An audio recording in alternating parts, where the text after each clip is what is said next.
আপনি করুন। সম্মানিত উপস্থিতি, উঠে না, আপনাকে সালাত আদায় করতেই হবে। সম্মানিত উপস্থিতি, আমরা একদম সময়ের অন্তিম পর্যায়ে পৌঁছে গেছি। এখন কয়েকটা আমরা বিষয় জানবো যে সালাতের গুরুত্ব কি। সালাতের গুরুত্ব কি? আল্লাহ পাক রব্বুল ইজ্জত বলেন সূরা আনকাবুত সূরা নম্বর 29 আয়াত নম্বর 45, আল্লাহ বলেন উতলু মা উহিয়া ইলাইকা মিনাল কিতাব। হে মুহাম্মদ সাল্লাল্লাহু আলাইহি সাল্লাম, তুমি স্টাডি করো, অধ্যয়ন করো যা তোমার প্রতি ওহী করা হয়েছে, অর্থাৎ কোরআনুল কারীম তুমি স্টাডি করো, পড়ো। এখানে খুব গুরুত্বপূর্ণ একটি বিষয় বলা যেতেই পারে, কোরআন পড়ো, প্রতিদিন আপনি কোরআন তেলাওয়াত করুন। অন্তত একটি আয়াত আপনাকে পড়ার চেষ্টা করুন, অন্তত একটি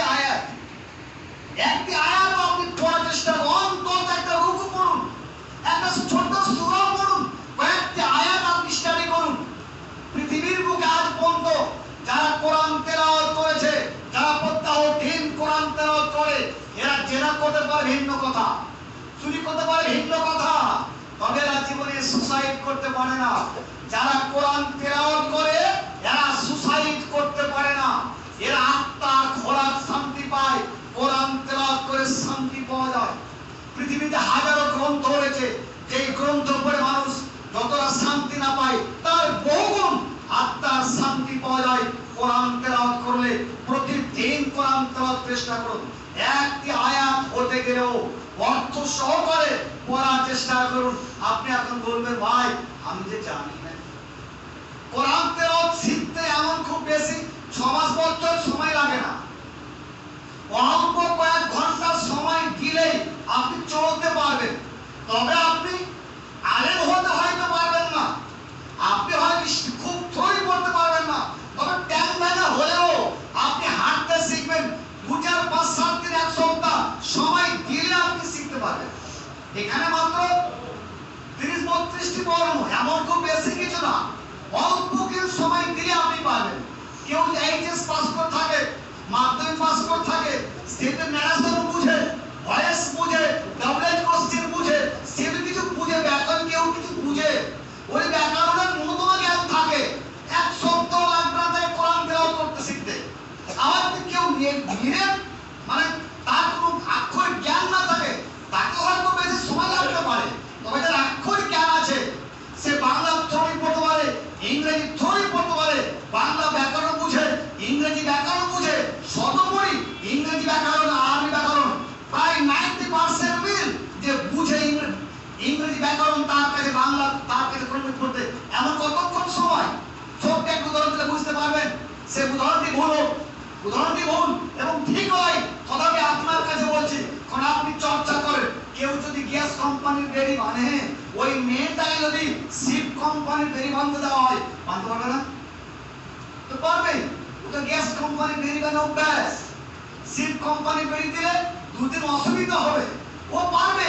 আজকে টোটাল জানে না, ওকে 6 মাস শিখতেই লাগবে। যে গ্যাস কোম্পানির বেরি জানে নকনে কেমন, পিচ কেমন, ভাই আমরা তো বুঝি না, যে জানে ও শিপ কোম্পানিটারও পারবে।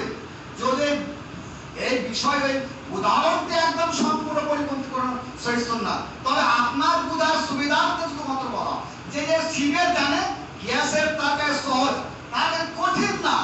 যে টোটাল জানে না তার কাছে কোরআন পড়ছে একটু কঠিন, তবে সেও চেষ্টা করলে 1-1 মাসের মধ্যে ইনশাআল্লাহ পারবে। তারপর আল্লাহ বলছেন ওয়াকিমিস সালাহ, নামাজ প্রতিষ্ঠা করো, নামাজ পড়ো। কেননা ইন্না সালাতা তানহা আনিল ফাহশাই ওয়াল মুনকার, নামাজ মুনকার কাজ থেকে, খারাপ কাজ থেকে দূরে সরে রাখে। কেউ নামাজ পড়ছে, তার দ্বারাই ভুল হতে পারে, তবে অন্যায় তার দ্বারা হবে না। ভুল হতে পারে, অন্যায় তার দ্বারা হবে না। নামাজি ব্যক্তির দ্বারা ভুল হতে পারে। রাস্তায় আপনি চলছেন, রাস্তায় চলতে চলতে গিয়ে কাউকে একটু লাত লাগলো, আই এম সরি বললে মাফ হয়, আর উঠে 1 লাত মারলে সরি বললে মাফ হবে? রাস্তায় চলছেন, ট্রেনে চলছেন, বাসে আছেন, রাস্তায় হাঁটছেন, পা লাগলো, সরি, ঠিক আছে। আর উঠে 1 লাত আর 7 বার সরি বলেন, ও মাফ করবে? কেন বলেন তো? জানতে হলো, ওটা অজান্তে। সালাত যারা আদায় করেন, যারা নামাজ পড়েন, এরা অন্তত অন্যায় করতে পারে না, এরা অন্তত অন্যায় করতে পারেন না। এদের দ্বারাই ভুল করে জেনা হয়ে যেতে পারে, এদের দ্বারাই ভুল করে কোন একটা কাজ হয়ে যেতে পারে, জেনা পর্যন্ত হয়ে যেতে পারে, ভুল করে হয়ে যেতে পারে। আবার লোক কাছে ফিরে আসে, রব্বুল ইজ্জত কি পাপ করেছি, কি পাপ করেছি, আমি কি কাজ করলাম, অনুতপ্ত হয়েছে, আল্লাহর কাছে প্রার্থনা করে, রব্বুল ইজ্জত আমি যা পাপ করছি আর কোনদিন সেই পাপ করব না, তওবা করেছে, তাকে আল্লাহ তাআলা ক্ষমা করতে পারেন। অর্থাৎ টোটাল কথা হলো, একজন সালাত আদায়কারী ব্যক্তি তার দ্বারাই ভুল হয়ে যেতে পারে, তার দ্বারাই পাপ হয়ে যেতে পারে, তবে সেই লোকটা অন্যায় করবে এমনটি প্রশ্নই উঠে না। সম্মানিত উপস্থিতি, সালাতের গুরুত্ব, সালাত যারা আদায় করে, যারা নামাজ পড়ে, সর্বোপরি এদের যারা কাজ কিয়ামতের কোটে এদের থাকার স্থান জান্নাত। যারা নামাজবিহীন মারা যায়, আপনি পূর্বে আলোচনা শুনেছেন, মা সালাকাকুম ফি সাকার, জাহান্নাম যাওয়ার অন্যতম একটি কারণ সালাত আদায় না করা। আর জান্নাত যাওয়ার ঠিক তার বিপরীত, জান্নাত যাওয়ার অন্যতম একটি কারণ 5 ওয়াক্ত যথা সময়ে সালাত আদায় করা, 5 ওয়াক্ত যথা সময়ে সালাত আদায় করা। তবে যারা কিছু কিছু লোক সমাজ আছে সালাত আদায় না করেও যারা জাহান্নাম যাবে, ফাওয়াইলুল লিল মুসাল্লিন, ওয়াইলটা কাদের জন্য? মুসাল্লিদের জন্য। কোন মুসাল্লি? জোহর পড়ছে আসর নেই, আসর পড়ছে মাগরিব নেই, মাগরিব পড়ছে এশা নেই, ঠিকঠাক জামাত নেই, ঠিকঠাক তার রুকু নেই, ঠিকঠাক তার সেজদা নেই, খাম খেয়ালে আপন করতে সে নামাজ পড়ছে, যথাযথভাবে তার নামাজ নেই, তার নামাজ নেই, নামাজ সে পড়ছে ঠিক, সে নামাজ পড়ছে ঠিক, কিন্তু যথাযথভাবে নেই, দিনের মধ্যে তার নামাজ স্টাডি নেই, নামাজ নিয়ে তার পরিচর্যা নেই, এমনি আসছে নামাজ পড়ে যাচ্ছে, তার হয়তো নামাজ কবুল হচ্ছে না, তার হয়তো নামাজ কবুল হচ্ছে না। তাই নামাজ যদি কবুল না হয়, জান্নাত যাওয়ার তার প্রশ্নও উঠে না। নামাজ কবুল হওয়ার জন্য, নামাজে জান্নাত যাওয়ার জন্য আবশ্যিক একটি শর্ত, একটি আবশ্যিক বিষয়, সেটি হচ্ছে তাকে সালাত আদায় করতেই হবে, যে কোনো মূল্যে নামাজটাকে পড়তেই হবে। খাস করে যারা আমরা পুরুষ আছি, আমাদের কোন অবস্থাতেই নামাজ নেই, নামাজ আপনি কাজাও করতে পারেন না। যারা নামাজ পড়ছেন, ইচ্ছা করে নামাজ কাজা করতে পারেন না। মুহাম্মদ সাল্লাল্লাহু আলাইহি ওয়াসাল্লাম বলেন, মান নাসিয়া সালাতান আও নামা আনহা, সালাত কাজা হওয়ার মাত্র দুটি কারণ, একটি ভুলে যাওয়া, অন্যটি ঘুমিয়ে থাকা। নামাজ কাজা হওয়ার দুটি কারণ, একটি ভুলে যাওয়া, অন্যটি ঘুমিয়ে থাকা। যখনই আপনার স্মরণ হলো যে আমার নামাজ কাজা আছে, তখন আপনাকে নামাজ পড়ে নিতে হবে। আপনি হয়তো জোহরের পর ঘুমিয়েছেন, একটি মশলা সমাজের বিলুপ্ত প্রায়, একটি মশলা সমাজের প্রায় বিলুপ্ত, যেন বিলুপ্তর পথে, তবে এখন অনেকটাই উন্নত মানের এই বিষয়টি যে আপনি জোহরের নামাজ পড়ে ঘুমিয়েছেন, আপনার ঘুম ভেঙেছে একদম মাগরিবের একটু আগে, হতে পারে ক্লান্ত মানুষ, পায়ে উঠা হচ্ছে, উঠতে পারেনি, উঠা আছে বুঝতে পারেনি, ঘুমিয়েছিলাম, মাঠ কাটতে এসেছি, জোহরের নামাজ পড়ে ঘুমাচ্ছি, আমার টোটাল ঘুম ভাঙে একদম 5টা 28, 30, 20 আজান মাগরিবের, আমার 5টা 15, 10 ঘুম ভাঙছে। এখন উঠে করে দেখছি আমার জামাত, যে খুব তাড়াতাড়ি বললাম, উঠে করে যাচ্ছি এখন মসজিদে, যে দেখছি ইমাম সাহেব নামাজ পড়ছে মাগরিবের। আমি এখন কি করতে পারি? আমি এখন কি করতে পারি?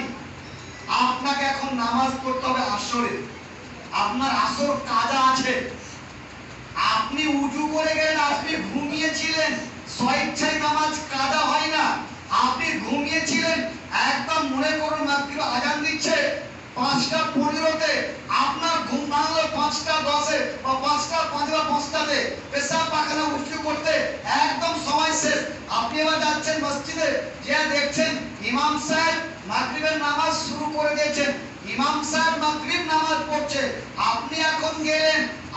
এখন নামাজ পড়তে মাগরিব নয়, কিন্তু সমাজে প্রচলিত আছে এই লোকটা যে মাগরিব পড়বে সালাম ফেরার পর আবার কোনাতে তাকবীর দিতে শুরু করেছে। ভাই কিসের নামাজ পড়ছো? জি বলছে আসরের কাজা আছে। দেখেননি ওই আসরের কাজা আছে, ওকে আসরের নামাজ পড়তে হবে এই মাগরিবের মধ্যে। ইমাম সাহেব 3 রাকাতে সালাম ফেরাবেন, ইনি সালাম ফেরাবেন না, ইনি উঠবেন আবার 1 রাকাত পড়বেন, তারপর সালাম ফিরাবেন। এর আসরটা কাজা, আগে আসর পড়বেন। দলিল খন্দকের যুদ্ধে মুহাম্মদ সাল্লাল্লাহু আলাইহি সাল্লাম যখন খন্দক খনন করছিলেন, ঘটনাক্রমে তার কয়েক ওয়াক্ত নামাজ কাজা হয়ে যায়। তাই তিনি পরস্পর একটার পরে মানে আগে তো আসর তারপর আসর নয়, আগে ফজর তারপর জোহর, জোহর তারপর মাগরিব, মাগরিব তারপর এশা, একটার পর একটা একটার পর একটা আপনাকে সিরিয়াল কিন্তু ঠিক রাখতে হবে। এমন নয় আগে মাগরিব পরে আসর, আগে আসর পরে জোহর নয়, আপনাকে সিরিয়াল রাখতে হবে। প্রথম ফজর, তারপর জোহর, তারপর আসর, তারপর মাগরিব, আপনাকে সিরিয়াল ঠিকঠাক রাখতে হবে। এমন নয় যে এশা আগে মাগরিব পরে, মাগরিব আগে আসর আগে, আসর আগে মাগরিব এশা জোহর পরে, এমন নয়। জোহর পড়লেন তারপর আসর, আসর পড়লেন মাগরিব, মাগরিব পড়লেন এশা। আপনাকে সিরিয়ালটি অবশ্যই অবশ্যই ঠিক রেখে নামাজ পড়তে হবে। এখন আপনার নামাজ কাজা ছিল মাগরিবে, নামাজ কাজা ছিল মাগরিব, যে দেখছেন এশা ইমাম সাহেব পড়ছে, এশা ইমাম সাহেব 8টায় নামাজ শুরু করবে, আপনি আসরের পর ঘুমিয়ে গেছিলেন, আপনার স্মরণ ছিল না, একদম 8:30 ঘুম ভেঙেছে আপনার, উজু টুজু করে আপনি গেলেন নামাজ পড়তে, ইমাম সাহেব 8টায় এশার সালাত শুরু করেছে, আপনি ইমাম সাহেব পড়ছেন এশা, আপনি পড়ুন মাগরিব, 3 রাকাত হয়ে গেল, আপনি বসে থেকে গেলেন, বসে আছেন, সালাম ফিরাবেন না। জোহর খায়া ছিল, আসরে পড়লেন, এখানে কোনো সমস্যা নেই। ইমামেরও 4 রাকাত, আপনারও 4 রাকাত। সমস্যা এইগুলিতে যে আপনার মাগরিব কাজা, এশারের সময় আপনি গেলেন নামাজ পড়তে, ইমাম সাহেব পড়বেন 4 রাকাত, আপনি পড়বেন 3 রাকাত। আপনি যখন গেলেন ওই 3 রাকাত নামাজ পড়া হলো, আপনি সেখানে বসে থেকে গেলেন, ইমাম সাহেব দাঁড়াবেন, আরো মুক্তাই দাঁড়াবে, এবার 1 রাকাত পড়বে, ওরা যখন সালাম ফিরাবে আপনি তখন সালাম ফিরাবেন। সম্মানিত উপস্থিতি, কিন্তু সমাজে এই নিয়মটি নেই বললেই চলে, অনেকটাই বিলুপ্ত প্রায়। কারণ জানেন এর কোন কারণ, এই সালাতের সিয়ামের এই বিষয়গুলি নিয়ে সমাজে আলোচনা খুব কম। ধান বুনতে হয় আলোচনা করে, পাট মিড়াই আলোচনা করে, এক অপরকে জিজ্ঞাসা করে, বাট সালাত কোনো জিজ্ঞাসা নাই। ও আজকে আসলো, আজকে থেকে সে বড় মুহাদ্দিস, আজকে থেকে বড় নামাজি, ওর জিজ্ঞাসা করার কাউকে কোনো প্রশ্নই উঠে না, ও প্রশ্নই করবে না। সেই জন্য সেই লোকটা জানতো অনেক কিছু পারে না।